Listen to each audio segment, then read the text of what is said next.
News only ਤੁਸੀਂ ਦੇਖ ਰਹੇ ਹੋ ਤੇ ਮੈਂ ਤੁਹਾਡੇ ਨਾਲ ਜਗਵਿੰਦਰ ਸਿੰਘ ਪ੍ਰੋਗਰਾਮ ਖਬਰੇ ਅਨਫਿਲਟਰਡ ਦੇਖ ਰਹੇ ਸਾਰੇ ਦਰਸ਼ਕਾਂ ਦਾ ਪ੍ਰੋਗਰਾਮ ਦੇ ਵਿੱਚ ਸਵਾਗਤ ਹੈ। ਪ੍ਰੋਗਰਾਮ ਤੋਂ ਪਹਿਲਾਂ ਧੰਨਵਾਦ ਕਰਾਂਗੇ ਸਪਾਂਸਰਸ ਦਾ। ਸੁਖੀ ਬਾਠ ਮੋਟਰਸ।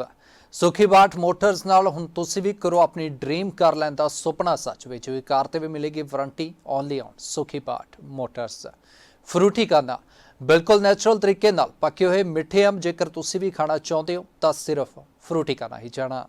ਆਜ਼ਾਦੀ ਦੇ 78 ਸਾਲ ਅਤੇ 78 ਸਾਲ ਕਿੰਨੇ ਕੁ ਬੇਮਿਸਾਲ ਅਤੇ 78 ਸਾਲਾਂ ਤੋਂ ਬਾਅਦ ਦੇਸ਼ ਅੱਜ 79ਵਾਂ ਆਜ਼ਾਦੀ ਦਿਵਸ ਜਿਹੜਾ ਦੇਸ਼ ਦੇ ਵੱਲੋਂ ਮਨਾਇਆ ਗਿਆ, ਜਿਸ ਦੇ ਵਿੱਚ ਪੰਜਾਬ ਦੀ ਗੱਲ ਕਰੀਏ ਤਾਂ ਪੰਜਾਬ ਦੇ ਮੁੱਖ ਮੰਤਰੀ ਸਣੇ तमाम ਮੰਤਰੀਆਂ ਨੇ ਜਿਹੜਾ ਵੱਖ-ਵੱਖ ਸ਼ਹਿਰਾਂ ਦੇ ਵਿੱਚ ਤਿਰੰਗਾ ਲਹਿਰਾਇਆ, ਤਾਂ ਉੱਥੇ ਹੀ ਦੇਸ਼ ਦੇ ਪ੍ਰਧਾਨ ਮੰਤਰੀ ਨਰਿੰਦਰ ਮੋਦੀ ਦੇ ਵੱਲੋਂ ਲਾਲ ਕਿਲੇ ਤੇ ਤਿਰੰਗਾ ਲਹਿਰਾਇਆ ਗਿਆ ਅਤੇ ਉਹਨਾਂ ਦੇ ਵੱਲੋਂ ਅੱਜ ਇੱਕ ਬਹੁਤ ਵੱਡਾ ਭਾਸ਼ਣ ਦਿੱਤਾ ਗਿਆ। ਅਤੇ ਜੇਕਰ ਇਸ ਤੋਂ ਪਹਿਲਾਂ ਦੀ ਗੱਲ ਕਰੀਏ ਤਾਂ ਇੰਨਾ ਵੱਡਾ ਭਾਸ਼ਣ ਉਹਨਾਂ ਨੇ ਜਿਹੜਾ ਨਹੀਂ ਸੀ ਦਿੱਤਾ ਕਦੇ, ਪਰ ਅੱਜ ਬਹੁਤ ਵੱਡਾ ਭਾਸ਼ਣ ਦਿੱਤਾ ਗਿਆ ਜਿਸ ਦੇ ਵਿੱਚ ਨਿਸ਼ਾਨੇ ਉਹਨਾਂ ਨੇ ਸਾਧੇ ਨੇ ਪਾਕਿਸਤਾਨ ਤੇ ਵੀ। ਗੁਆਂਢੀ ਮੁਲਕ ਦੇ ਵੱਲੋਂ ਲਗਾਤਾਰ ਧਮਕੀਆਂ ਦਿੱਤੀਆਂ ਜਾ ਰਹੀਆਂ ਸੀ ਜੰਗ ਨੂੰ ਲੈ ਕੇ, ਪਰਮਾਣੂ ਬੰਬਾਂ ਨੂੰ ਲੈ ਕੇ, ਪਰ ਅੱਜ ਉਹਨਾਂ ਨੇ ਆਪਣੇ ਭਾਸ਼ਣ ਦੇ ਵਿੱਚ ਇਸ 79ਵੇਂ ਆਜ਼ਾਦੀ ਦਿਵਸ ਦੇ ਸੰਬੋਧਨ ਦੇ ਵਿੱਚ ਉਹਨਾਂ ਨੇ ਆਖ ਦਿੱਤਾ ਕਿ ਅਸੀਂ ਭਾਰਤ ਪਾਕਿस्तान ਦੇ ਇਹ ਗਿੱਦੜ ਧਮਕੀਆਂ ਤੋਂ ਡਰਨ ਵਾਲਾ ਨਹੀਂ। ਉੱਥੇ ਹੀ ਉਹਨਾਂ ਨੇ ਇੱਕ ਤੋਹਫਾ ਵੀ ਜਿਹੜਾ ਦਿੱਤਾ, ਹਾਲਾਂਕਿ ਪੂਰਾ ਉਹਨਾਂ ਦੇ ਵੱਲੋਂ ਖੁਲਾਸਾ ਤਾਂ ਨਹੀਂ ਕੀਤਾ ਗਿਆ, ਪਰ ਉਹਨਾਂ ਨੇ ਆਪਣੇ ਸੰਬੋਧਨ ਦੇ ਵਿੱਚ ਜ਼ਰੂਰ ਆਖਿਆ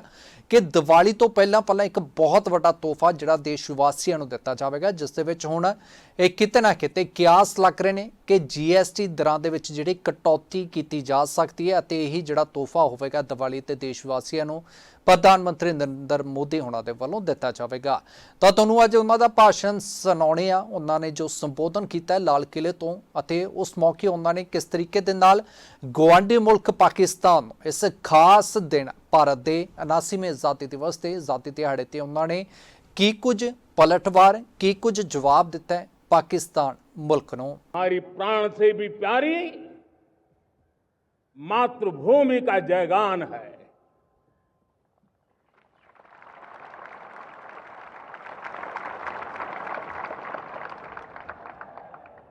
मेरे प्यारे देशवासियों,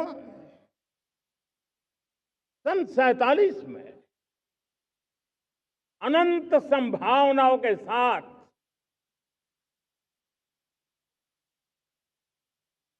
कोटि कोटि भुजाओं के सामर्थ्य के साथ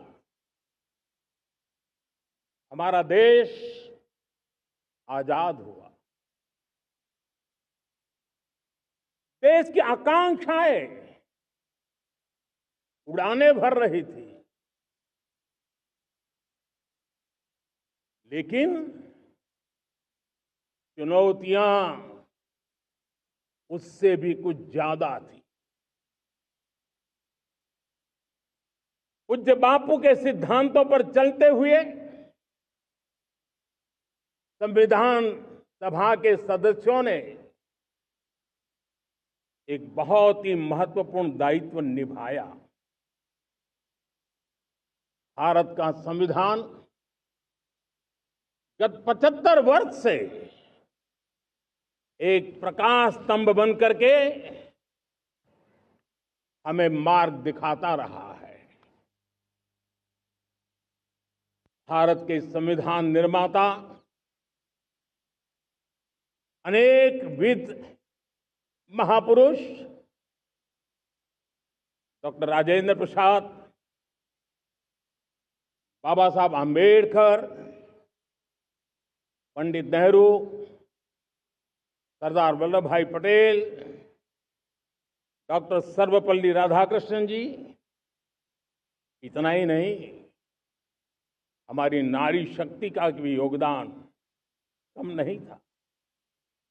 हंसा मेहता जी, दाक्षायणी, वेलायुधन जैसी विदुषियों ने भी भारत के संविधान को सशक्त करने में अपनी भूमिका निभाई थी। आज लाल किले की प्राचीर से देश का मार्गदर्शन करने वाले, देश को दिशा देने वाला संविधान के निर्माताओं को आदरपूर्वक नमन करता हूं।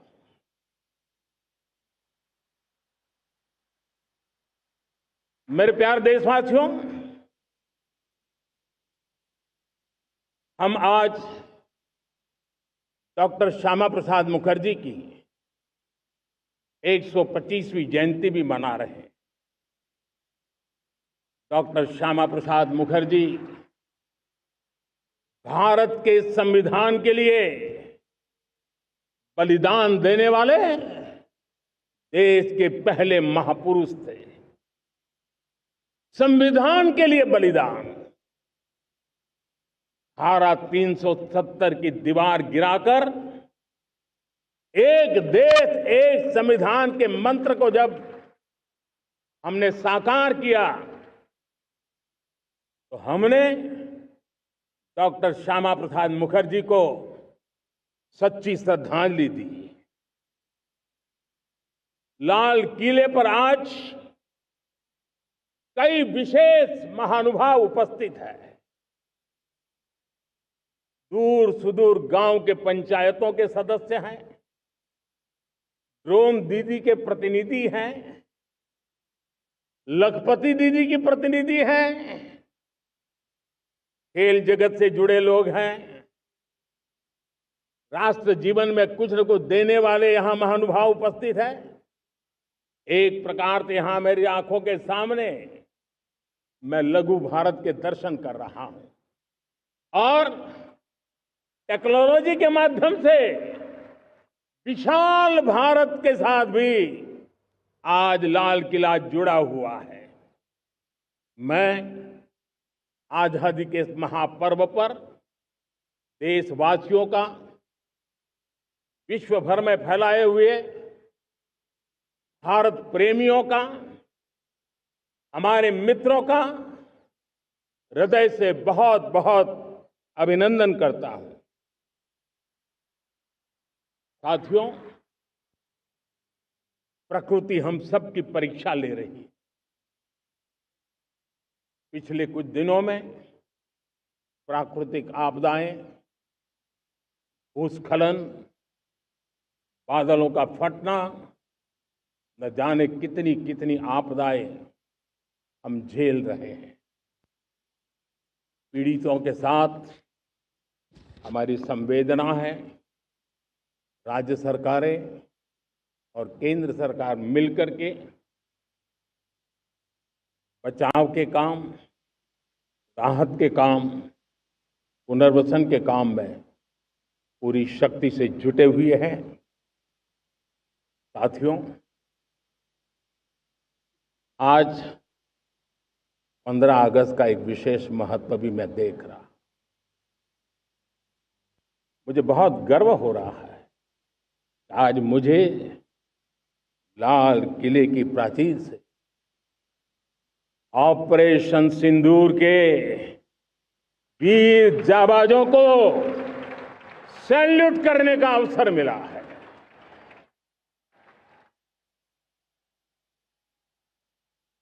हमारे वीर जाबाज सैनिकों ने दुश्मनों को उनकी कल्पना से परे सजा दी है।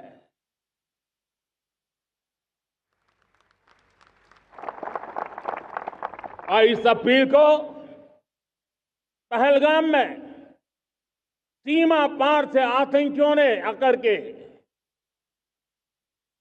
जिस प्रकार का कत्ले आम किया, धर्म पूछ करके लोगों को मारा गया।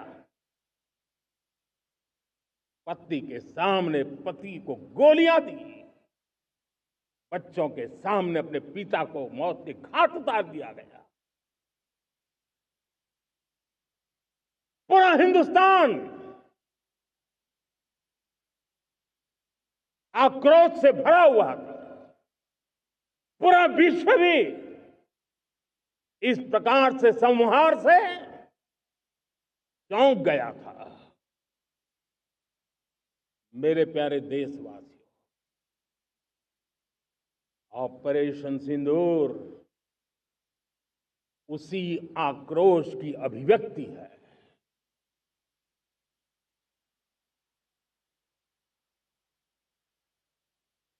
22 तारीख के बाद हमने हमारे सेना को खुली छूट दे दी। रणनीति वो तय करे, लक्ष्य वो तय करे, समय भी वो चुने। और हमारी सेना ने वो करके दिखाया जो कई दशकों तक कभी हुआ नहीं था। सैकड़ों किलोमीटर दुश्मन की धरती पर घुस करके आतंकी हेडक्वार्टर्स को मिट्टी में मिला दिया, आतंकी इमारतों को खंडहर बना दिया।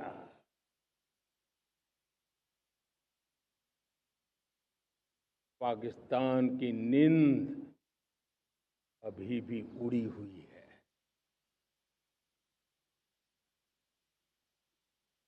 पाकिस्तान में हुई तबाही इतनी बड़ी है कि रोज नए नए खुलासे हो रहे हैं, नई नई जानकारियां आ रही हैं। मेरे प्यारे देशवासियों, हमारा देश कई दशकों से आतंक को झेलता आया हुआ है। देश के सीने को छलनी कर दिया गया है। अब हमने एक न्यू नॉर्मल प्रस्थापित किया। आतंक को और आतंकी को पालने पोसने वालों को, आतंकियों को ताकत देने वालों को अब हम अलग अलग नहीं मानेंगे।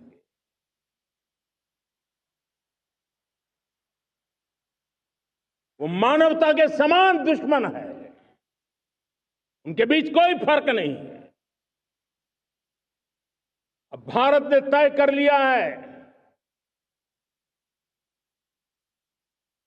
कि न्यूक्लियर की धमकियों को अब हम सहने वाले नहीं हैं।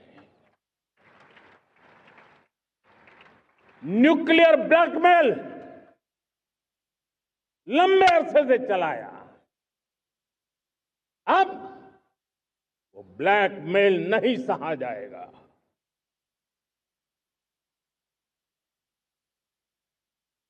आगे भी अगर दुश्मनों ने ये कोशिश जारी रखी, हमारी सेना तय करेगी, सेना की शर्तों पर, सेना जो समय निर्धारित करे उस समय पर, सेना जो तौर तरीके तय करे उस तौर तरीके से, सेना जो लक्ष्य तय करे उस लक्ष्य को अब हम अमल में ला करके रहने वाले हैं।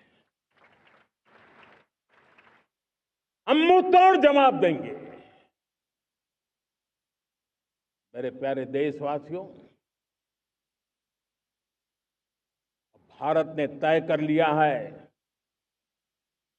खून और पानी एक साथ नहीं बहेंगे।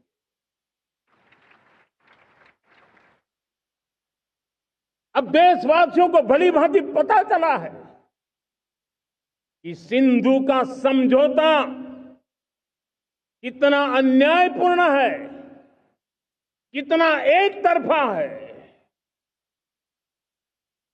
भारत से निकलती नदियों का पानी दुश्मनों के खेत को सींच रहा है और मेरे देश के किसान, मेरे देश की धरती पानी के बिना प्यासी है।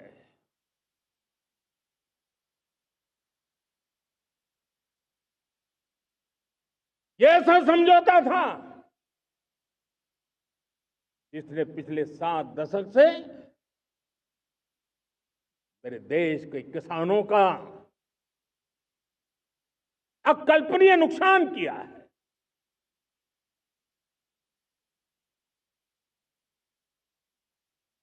अब हिंदुस्तान के हक का जो पानी है उस पर अधिकार सिर्फ और सिर्फ हिंदुस्तान का है, हिंदुस्तान के किसानों का है। भारत कतई सिंधु समझौते को, उस स्वरूप को दशकों तक सहा है, उस स्वरूप को आगे नहीं सहा जाएगा। किसान हित में, राष्ट्र हित में ये समझौता हमें मंजूर नहीं है। मेरे प्यारे देशवासियों, आजादी के लिए असंख्य लोगों ने बलिदान दी, अपनी जवानी खपा दी, जेलों में जिंदगी गुजारी है, फांसी के तख्त पर लटके हैं, कुछ लेने पाने बनने के लिए नहीं, मां भारती के स्वाभिमान के लिए, कोटि कोटि जनों की आजादी के लिए, गुलामी की जंजीरों को तोड़ने के लिए। और मन में एक ही भाव था, स्वाभिमान। साथियों, गुलामी ने हमें निर्धन बना दिया, गुलामी ने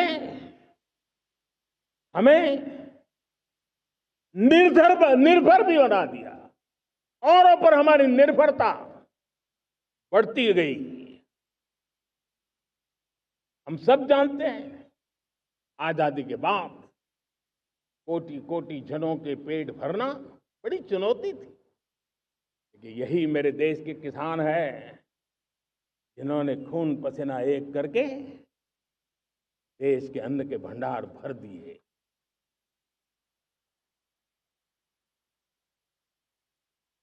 अनाज के संबंध में देश को आत्मनिर्भर बना दिया। एक राष्ट्र के लिए आत्मसम्मान की सबसे बड़ी कसौटी आज भी उसकी आत्मनिर्भरता है। और मेरे प्यारे देशवासियों, विकसित भारत का आधार भी है आत्मनिर्भर भारत।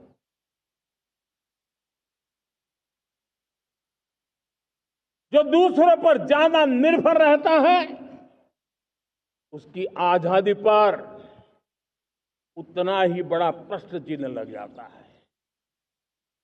और दुर्भाग्य तो तब बन जाता है जब निर्भरता की आदत लग जाए, पता ही ना चले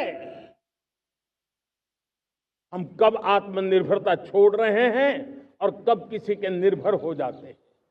ये आदत खतरे से खाली नहीं है और इसलिए प्रतिपल जागरूक रहना पड़ता है आत्मनिर्भर होने के लिए।